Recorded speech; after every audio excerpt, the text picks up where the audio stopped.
प्यारे बच्चों, good morning. 10th class की हिंदी मीडियम साइंस के सेकंड चैप्टर में एक बार फिर आप सभी का स्वागत है। कल हमने देखा था कि आम्ल क्षार क्या होते हैं, उनके क्या क्या गुण धर्म है।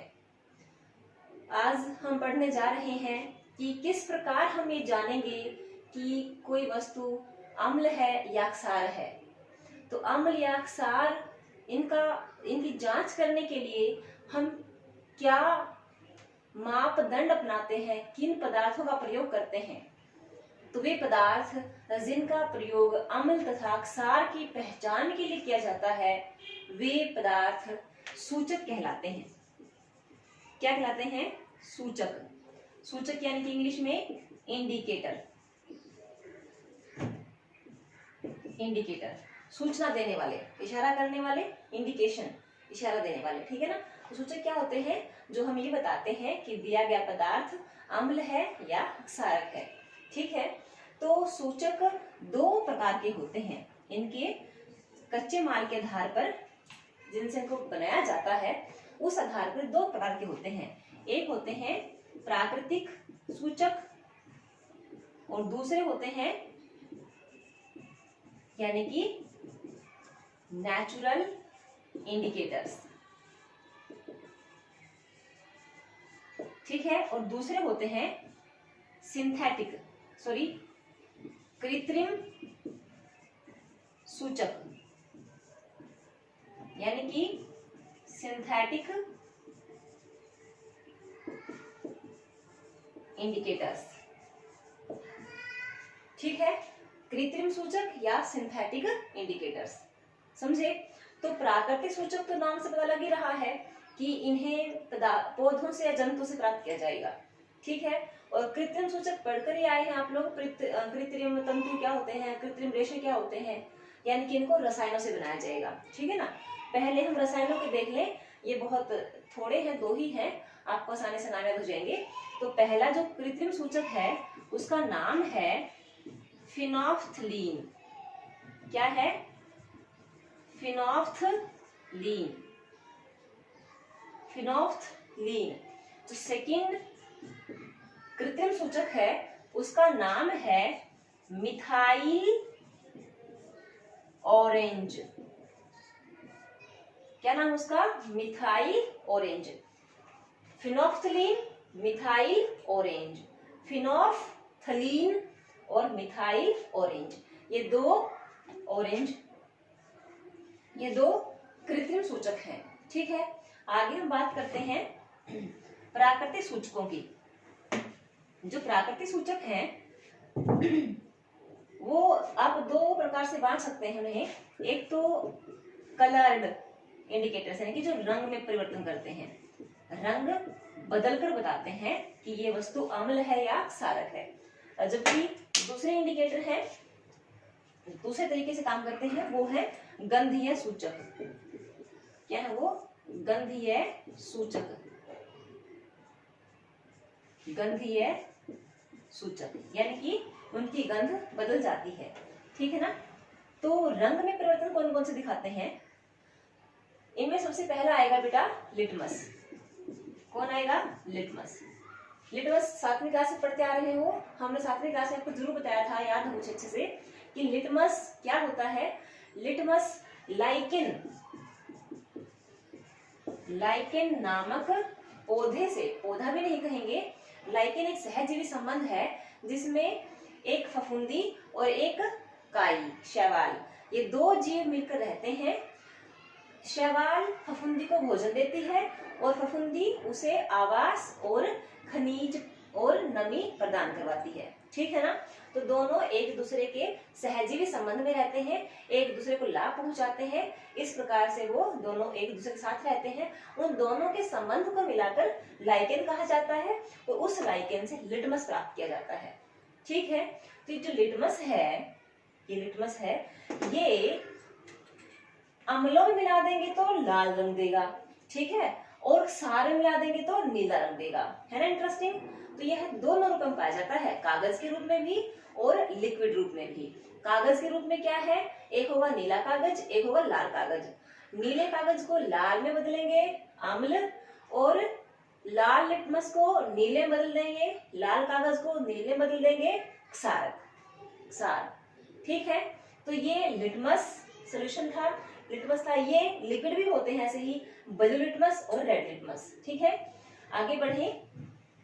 एक है लिटमस रंगीन में, ठीक है, दूसरा है गुड़हल। चलो पहले उसकी बात करते हैं हल्दी की। सबको पता है हल्दी, हल्दी टर्मरिक जो हमारे घरों में भी होती है, सब्जी में डालते हैं। तो जब कभी सब्जी हमारे कपड़ों पर गिर जाती है, आपने देखा होगा सफेद कपड़ों पे, आपको अच्छे से पता समझ में आ जाएगा, सफेद कपड़ों में गिर जाती है तो मम्मी जो साफ करती है। आपने भी कभी कोशिश की होगी साबुन लगा के साफ कर लें, तो साबुन लगाते हैं ना उसके ऊपर, तो क्या होता है वो लाल रंग का हो जाता है। ठीक है ना, क्यों? क्योंकि साबुन के अंदर क्या है, क्षारक है, और हल्दी क्या है, एक सूचक है। तो जब अक्षारक के अंदर मिलाया जाता है हल्दी को, तो वह लाल रंग देती है, लेकिन अम्ल के अंदर वह कोई रंग नहीं देती, वो पीला रंग रहेगा उसका हल्दी का। ठीक है, तो हल्दी क्या करती है, क्षारकों के साथ, यदि हमें बर्तन में, बीकर में, 2 बीकरों में, एक में कहा गया है अम्ल है, एक में कहा गया क्षारक है, हमें नहीं पता क्या है, आप बताओ मेरे विद्यार्थियों, आपके पास सिर्फ हल्दी है, तो आप एक एक चुटकी, या फिर आप एक काम करें, हल्दी को पानी में मिलाएं, 2-2 बूंद दोनों में डालें और हिलाएं। जिसका रंग लाल हो जाए वो तो क्षारक होगा, और जिसका रंग पीला ही रहेगा, हल्का पीला रहेगा, हल्दी के कारण हल्दी वाला रंग रहेगा उसका, वो क्या होगा, अम्ल होगा। ठीक है, आगे बढ़कर देखते हैं। हल्दी के बाद अगला है गुड़हल।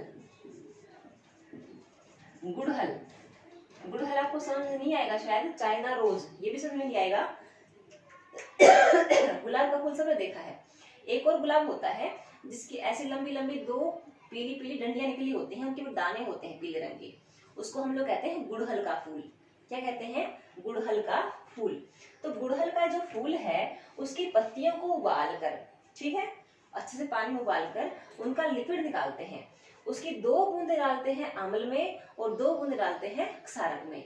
अम्ल में वो देगा मैजेंटा, मैजेंटा कहें या आप बैंगनी रंग कहें, मैजेंटा कलर कहें या फिर आप बैंगनी कलर कहें, या कुछ हल्का सा ऐसे लाल रंग की शेड देगा वो अम्ल के साथ। ठीक है ना, कौन, गुड़हल की पत्तियों का रस। ठीक है ना, उसके बाद ये बैंगनी रंग देगा और क्षारक के साथ वो हल्का हल्का हरा रंग देगा।